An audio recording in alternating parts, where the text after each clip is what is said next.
지금의 나를 성장시켜 성공에 이르러 경제적 자유에 이르게 하는 이 꾀는 앞으로 우리가 살아가며 해결해야만 하는 문제의 크기와 정비례하여 성장하는 특성이 있다 했고, 바로 그런 특징들 때문에 월급을 받는 입장이 아닌 월급을 주는 입장이 되었을 때라야 비로소 나의 꾀가 성장이 가능하다 말씀드린 바 있습니다. 또한 우리가 이 꾀를 우리의 부자 기질로 받아들이기 위해서는 우선적으로 이 꾀를 그저 편협하고 협소한 지금 당장의 위기를 모면코자 하는 임기응변과 장꾀라고 하는 관점에서 과감히 벗어날 수 있을 때라야 비로소 우리의 성장은 물론이고 우리가 이루고자 하는 경제적 자유의 꿈도 가능하다 말씀드렸습니다.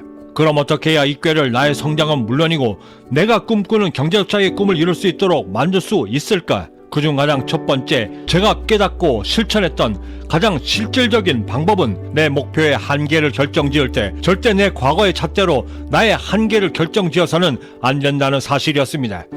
이때가 될 때까지 저는 항상 뭔가의 목표를 세움에 있어 거의 습관적이고 무의식적으로 그리도 나약하게 살아왔던 제 자신의 과거의 기억들을 통해서만 내 목표의 한계를 결정지으려는 지극히 허약하고 연약한 가난한 자의 습성을 지니고 있었습니다.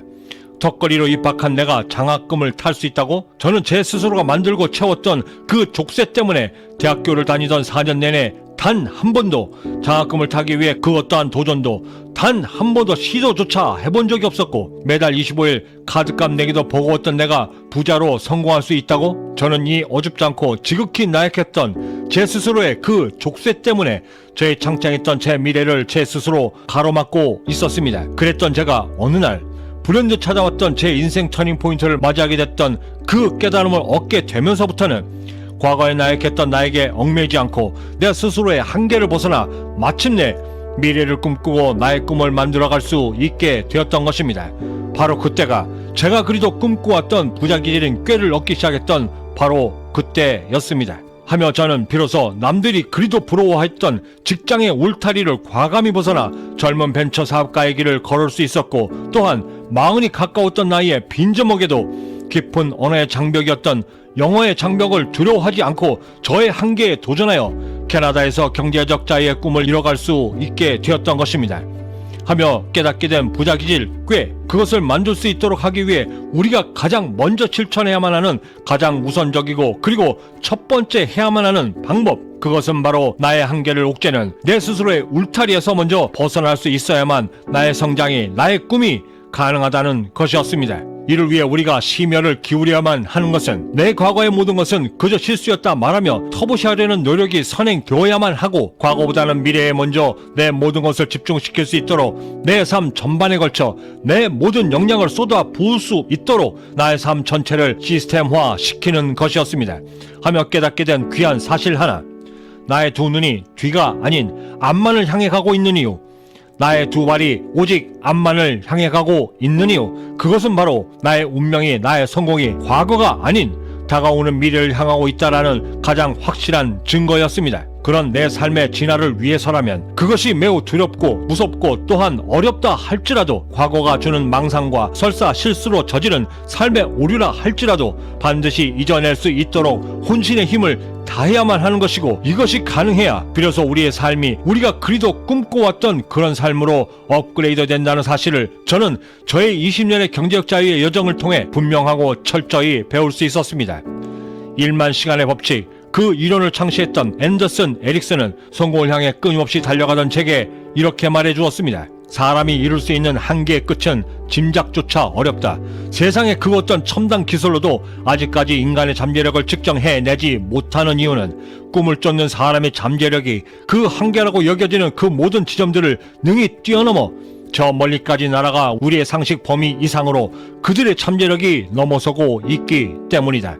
상식의 범위를 뛰어넘는 노력, 하여 얻어지는 능력, 그것을 우리는 잠재력이라 말하고 세상은 이를 총 두 가지로 이렇게 분류하고 있었습니다. 그 첫 번째가 현재 소유하고 있고 내가 충분히 인식하고 인지하여 사용이 가능한 능력의 범위, 그것이 우리가 갖고 있는 첫 번째 잠재력이고, 소유하고는 있으나 안타깝게도 내 자신조차 인지하지 못하고 심지어는 대부분의 사람들이 이런 자신의 잠재력을 평생 알지도 못한 채 삶을 마감한다는 그 잠재력이 두 번째라 말하고 있습니다. 이런 대부분의 사람들이 깨닫지도 못하는 이 두 번째 잠재력을 스스로 발굴하고 개발하여 각자의 꾀로 성공에 이른 이들을 우리는 억만장자라 부르고, 또한 그들을 우리는 자수성가한 상위 1%라 부르고 있는 것입니다. 그리고 그렇게 자신의 삶을 업그레이드시켜 자수성가에 이른 그들 모두는 공통적으로 부자기질인 꾀를 얻기 위해 가장 먼저 자신이 되고 싶고 되고자 하는 최고의 모습을 가슴속에 간절히 품고 있었는데, 이들이 추구하고 갈망했던 그 진심을 세상은 이렇게 불렀습니다. 열망. 하며 제가 깨닫게 된 부자기질 꾀를 얻기 위한 우리가 반드시 실천해야만 하는 가장 실질적인 두 번째 방법, 그것은 꾀를 얻기 위해 가장 먼저 내 가슴속에 내가 진심으로 되고자 하는 열망을 먼저 심는 것이었습니다. 즉, 내 꿈을 이루기 위해서는 나의 잠재력이 필요하고, 그 잠재력을 발휘하고 깨닫기 위해서는 가장 먼저 나만의 진심, 그 열망 어린 대상이 먼저 내 가슴속에 품어져 있어야만 한다는 사실이었는데, 실제로 빈 주먹으로 경제적 자유에 이른 자수성가한 모든 성공한 부자들은 심지어 갖고 있는 자신의 잠재력은 물론이고 설사 갖고 있지 않은 잠재력이라 할지라도 이를 과감히 살인적인 노력과 집념 등으로 없던 잠재력까지 만들어 이를 꾸준히 성장시켜 성공에 이른 사람들이라는 공통점들이 있었습니다. 없던 자신의 잠재력까지 만들 수 있었던 그들만의 동기부여는 반드시 되고 싶고 되고자 하는 열망에 찬 그 누군가를 그리도 흠모했기에 가능했던 것이었습니다. 그런 갈망이, 열망에 찬 모습이 먼저 선행되고 그 모습이 가슴속에 더욱더 구체화되면 될수록 나의 부자 기질인 꾀가 이에 발맞춰 그 크기와 능력들을 충실히 발휘하려 노력하는 것이고, 그렇게 나의 열망을 위해 꾀를 발휘하는 동안 나 자신도 모르게 조금씩 성장하며 더욱더 지혜로워지는 자신을 만들게 되고, 이런 과정에서 연속적이고 지속적인 놀랍고도 경이로운 경험들을 계속해서 나에게 쌓아 올려지면서 매번 성장이 가능한 기회가 만들어지며, 결국에는 이제껏 단 한 번도 느껴보지 못했던 자신만의 한계 이상의 노력이 가능해지는 것이었습니다. 그 노력이 가능해지도록 꾀를 만들기 위해 우리가 절대 놓치지 말아야 하는 세 번째가 있는데, 그것은 바로 꾀를 위해 끊임없이 무언가가 필요하다는 사실이었습니다. 이에 대한 보다 자세한 내용은 내일 이 시간에 계속 말씀드리도록 하겠습니다. 구독과 좋아요, 알림 설정은 남들과 다른 성공적 하루를 만들기 위해 성공 영감을 놓치지 않고 받아 보실 수 있고, 성공에 한 걸음 더 다가서실 수 있는 동기부여가 될 것이라 감히 자신합니다.